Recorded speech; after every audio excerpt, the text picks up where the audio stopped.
बहुत टॉक्सिक माहौल हो, तो क्या ये संभव है कि आप 100% अपने को ठीक रख सकें?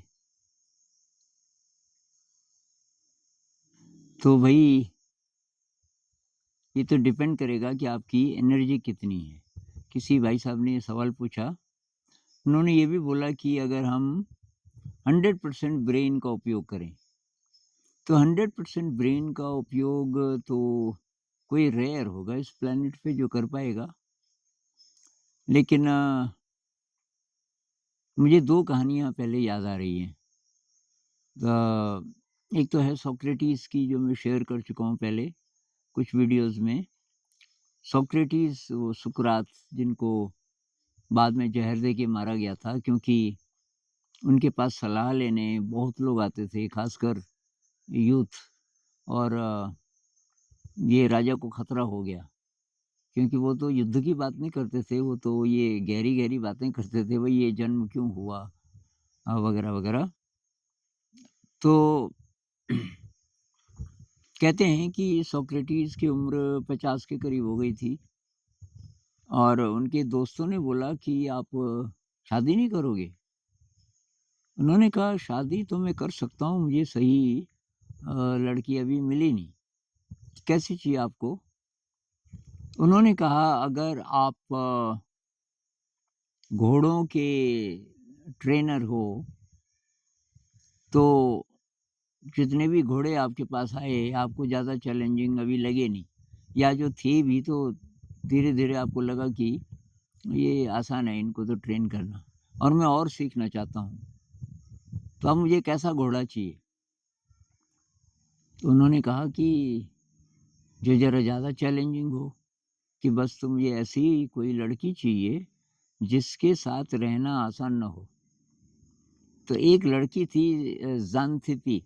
तो ज़ांथिपी रही होगी शायद 20 एक साल की, क्या पता 1-2 साल और छोटी। तो बचपन से पता नहीं कैसे उसकी ये नेचर बनी, और किसी बड़े घर की थी। और हो सकता है उसको अति लाड-प्यार मिला हो बचपन में, तो उसको मनमानी करने दी हो। तो वो एक तो बहुत बदतमीज़ी से बोलती थी। ऐसे ढंग से बोलती थी कि अच्छे से अच्छा चिढ़ जाए, नाराज़ हो जाए। और केवल बोलती नहीं थी, वो कुछ ऐसे एक्शन्स भी कर देती थी जिससे कि मतलब जो सभ्य समाज में कोई सोच भी ना सके। तो दोस्तों को उसके बारे में पता था, सोक्रेटिस को नहीं था। दोस्तों ने बोला एक लड़की तो है, बहुत बदनाम है, बहुत दूर-दूर तक, कि भई ऐसी लड़की हमने देखी नहीं कभी। और उसकी शादी भी होने वाली नहीं है, कौन करेगा उससे शादी?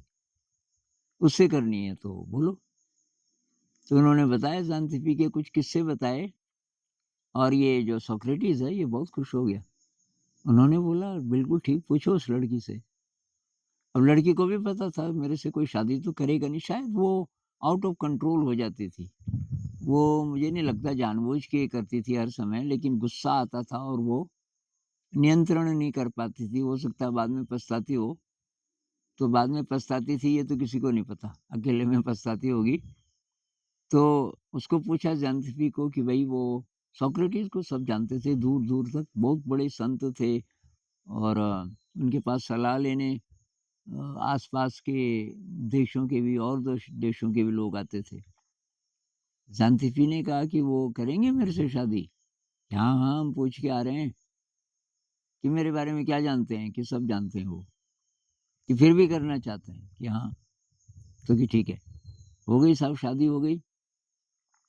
तो उनके कई किस्से हैं, एक किस्सा आपने सुना होगा कि काफ़ी प्रतिष्ठित कुछ लोग, विद्वान लोग आए हुए थे, और किसी बहुत गहरे विषय पे चर्चा हो रही थी, और ज़ांथिपी काफ़ी देर से कुछ बोल रही थी। ज़्यादातर वो डिस्टर्ब करने के लिए ही बोलती थी। अ, अटेंशन सीकर भी थी, कि भई ये बातचीत छोड़ो, मेरी तरफ देखो। तो ये सोक्रेटिस हाँ, हाँ बोले, लेकिन उसकी तरफ ध्यान नहीं दिया होगा ज़्यादा। उसको बहुत गुस्सा आया, तो गंदा पानी लाई अंदर से, और किसी बाल्टी पे रखा होगा गंदा। उस ज़माने में पता नहीं क्या सिस्टम रहा होगा, ये भी हो सकता है कि बर्तन-वर्तन धोए। अब ये ऐसे सिस्टम क्या पता रहे ना रहे हों कि कोई ऐसी जगह हो कि बाहर नाले में चला जाए, तो गंदा पानी था बाल्टी में। वो लाई और उसने सीधे उसके सिर के ऊपर, सोक्रेटिस के। उससे पहले कुछ बोला, बहुत ज़ोर-ज़ोर से बोला और उसके बाद वो पानी भी डाल दिया।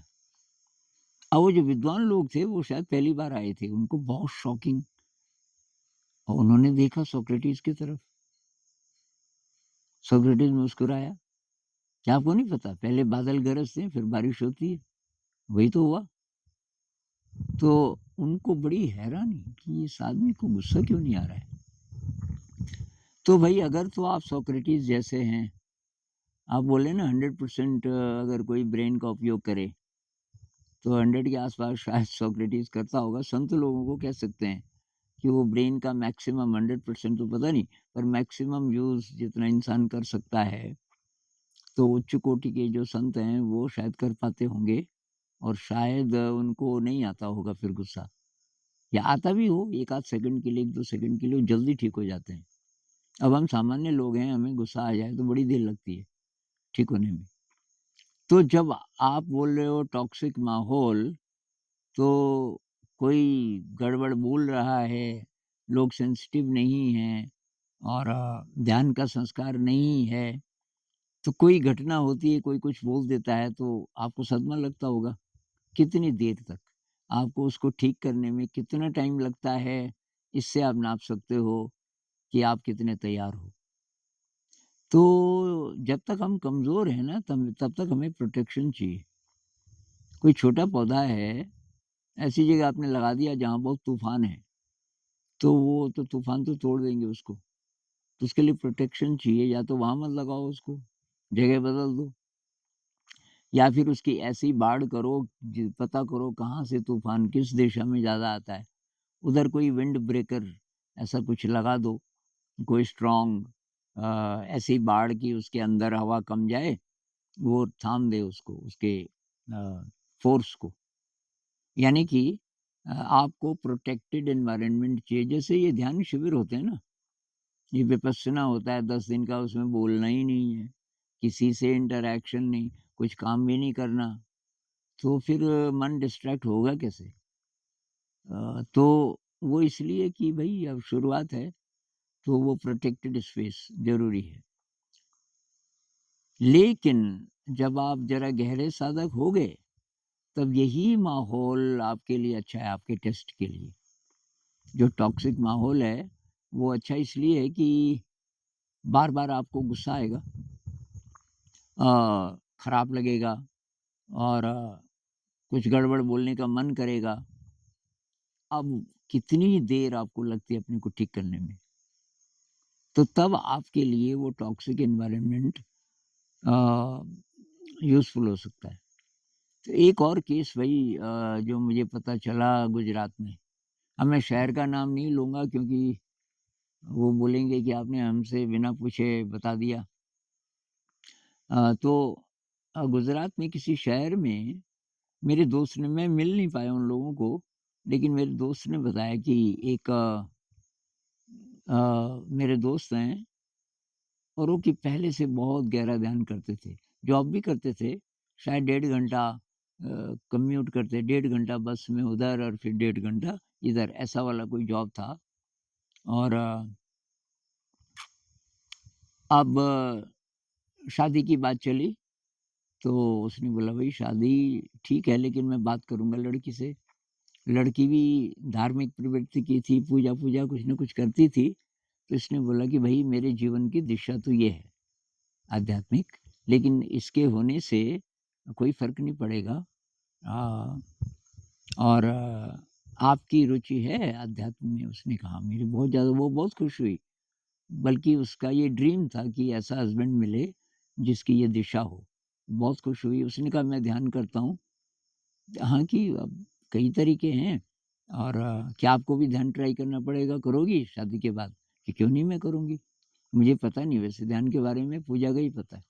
ख़ैर शादी हो गई और इसने बोला कि ऐसा करते हैं सबसे पहले ध्यान करते हैं 10 दिन का। उसने बुकिंग पहले ही कर ली थी कि नहीं आएगी तो तब कैंसल कर देंगे। वो बहुत खुश। 10 दिन का ध्यान किया, विपस्सना मेडिटेशन, घर आ गए और वो बहुत हाई, बहुत खुश। वो कह रही कि ये है असली चीज़ जो अब सीखी मैंने, और ये इसको तो बहुत साल हो गए थे उसके हस्बैंड को। अब वो तो चला जाता था सुबह, फिर रात को आता था। तो धीरे-धीरे उसकी दोस्ती हुई। अगले 4-5 दिनों में छोटा-सा कोई टाउन रहा होगा, तो अड़ोस-पड़ोस के लोग आने लगे कि महिलाएँ, और उनसे दोस्ती हो गई कुछ-कुछ से।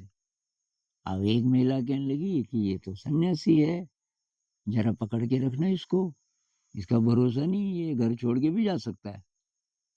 अब कोई और क्या, हमने तो जब भी देखा इसको खिड़की से दिख जाता है, ये तो ध्यान में बैठा रहता है। इसने पता नहीं कैसे शादी कर ली। अब धीरे-धीरे उसको शक पड़ने लग गया कि सब यही बोल रहे हैं, कहीं ऐसा तो नहीं कि मुझे छोड़ दे? और तो उसने बोला, लेकिन छोड़ेगा तो नहीं, कि तुझे कैसे पता? कि फिर मैं क्या करूँ? अब तो हो गई ना शादी। अरे कि उसको बोल कि ये अब शादी हो गई तेरी, अब ये नहीं अब कि ध्यान में बैठा है। देखा तूने किसी को ऐसे बैठे हुए? मत बैठने दे इसको। अगले दिन से वो जैसे ही उसकी नींद खुले, देखे कि वो पहले से बैठा है, तो उसको डिस्टर्ब करे। 2-3 दिन तो आराम-आराम से उसने बोला कि ये बैठना-बूठना छोड़ो, इससे कुछ नहीं होता, इससे चलती ज़िंदगी। अब ये घर में चाय पत्ती नहीं है, चीनी नहीं है, जाओ लाओ। और कुछ न कुछ वो बहाना बना के रखती थी। तो ये कुछ न बोले, तभी उठ ही जाए कि अच्छा ठीक है, मैं आता हूँ। अ, और तब मैं अब यहाँ तो ध्यान तो करने नहीं देगी, मैं बस में कर लूँगा। ख़ैर, लेकिन रोज़ जब भी उठे वो फिर बात-बात में उसको गुस्सा आने लगा, और महिलाएँ फिर पूछें दिन में, आज भी बैठा? कि हाँ, कि फिर मैं कितनी भी कोशिश करती हूँ, वो तो बैठा ही रहता है। तो फिर उसने क्या किया कि उसको हिलाए, बाद-बाद में कुछ हफ्तों के बाद वो लात मारने लगी उसपे, ताकि उसको गुस्सा आए। गुस्सा उसको फिर भी ना आए, मुस्कुराए, 2-4 लात मारे, "उठो, उठो।" फिर बोले, "अच्छा तो ठीक है, क्या लाना है बाज़ार से?" तो मैं बस में कर लूँगा ध्यान।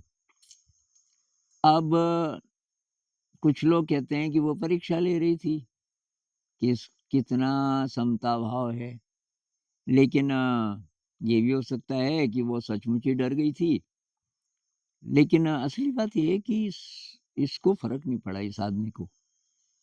इसके प्यार में कोई कमी नहीं आई, उसके लिए बहुत प्रेम। तो लगता है कि उसको ये अच्छा लगा कि ये चैलेंजिंग जो माहौल है, इसमें मेरा जो समता भाव है, इक्वानिमिटी है, वो ज़्यादा स्ट्रॉन्ग होगा। तो ये 2 केसेज़ हैं, और कहते हैं ज़ान्सिफ़ी अंत-अंत तक उसको प्यार करने लगी बहुत। क्योंकि एक ऐसी तस्वीर है कि वो जेल में बंद है और उसको अब ज़हर दिया जाना है, बहुत जल्दी वो मर जाएगा। और ये ज़ान्सिफ़ी छोटे बच्चे को गोद में लेके, इसी का बच्चा, और रो रही है। एक और पेंटिंग में वो छाती पीट रही है, क्योंकि अब टाइम आ गया ज़हर पीने का। तो इसका मतलब है कि अंत-अंत तक ज़ान्सिफ़ी बदली उसके साथ रहते हुए।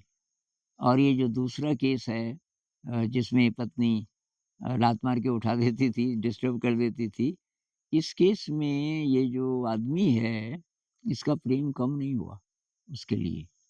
और कुछ साल उनको हो गए थे, और उसके बाद ये कहानी मैंने सुनी कि उसका वैवाहिक जीवन ठीक-ठाक चल रहा है।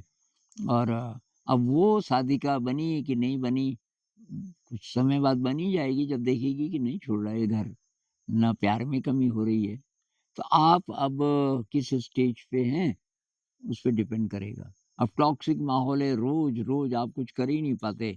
बहुत ज़्यादा आपको बेचैनी होती है, गुस्सा आता है, बार-बार ख़्याल आता है, मैं कहाँ फँस गया, अब यहाँ नहीं रहना मुझे। तो तब भई आपको देखना पड़ेगा, तब वहाँ साधना नहीं होगी। तब आपको वो जगह छोड़ दो या तो। और या फिर आप जो बोल रहे हो ना 100% यूज़ करें अगर हम अपनी शक्तियों को, तो वो शक्तियाँ बढ़ानी पड़ेंगी। इस टॉक्सिक माहौल में शक्ति बढ़ा पाओगे, तो अगर बढ़ा पाओगे तो तब आप बहुत ही स्ट्रॉन्ग मतलब किसी प्रोटेक्टेड स्पेस में जितना कोई तैयार करेगा अपने को, उससे ज़्यादा आप तैयार हो पाएँगे। अगर इस टॉक्सिक माहौल का आप फ़ायदा उठा सको तो। ये चीज़ें मैं अब सीख रहा हूँ, मेरा मूड बहुत ज़्यादा बड़ी देर तक अपसेट हो जाता था पहले और अब बहुत जल्दी ठीक हो जाता है। पहले तो मैं अपने ध्यान को उससे हटा देता हूँ, किसी व्यक्ति ने कुछ बोल दिया, कुछ गड़बड़ बोल दिया मान लीजिए, तो उस पे नहीं ध्यान लगाना। उसने जो बोला वो उसकी यात्रा है। अब आपको जो लगा हुआ है ना सदमा कहाँ-कहाँ, अब पेट में अजीब-अजीब सा हो रहा है। अनप्लेज़ेंट फीलिंग हो रही है और भी जगह पर मेरे पेट में होता है ज़्यादा। तो बैठ जा थोड़ा इसी को देख, तो उसको देखते, देखते, देखते वो संवेदना पेट की बदलने लगती है। तो 15 मिनट, 20 मिनट, आधा घंटा में फिर ठीक और उससे कोई शिकायत नहीं बल्कि उसके लिए ग्रेटफुलनेस क्योंकि उसने फिर परीक्षा ले ली। मान लीजिए बहुत दिनों बाद ऐसी घटना फिर हुई, आपको फिर गुस्सा आ गया। पहले भी आता था, आप पूरे-पूरे दिन पूरा दिन खराब हो जाता था और अभी आधा घंटा में आप ठीक हो जाते हैं, तो बहुत बड़ी प्रोग्रेस है। तो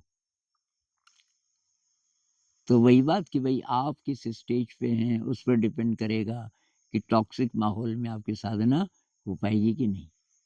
नमस्कार।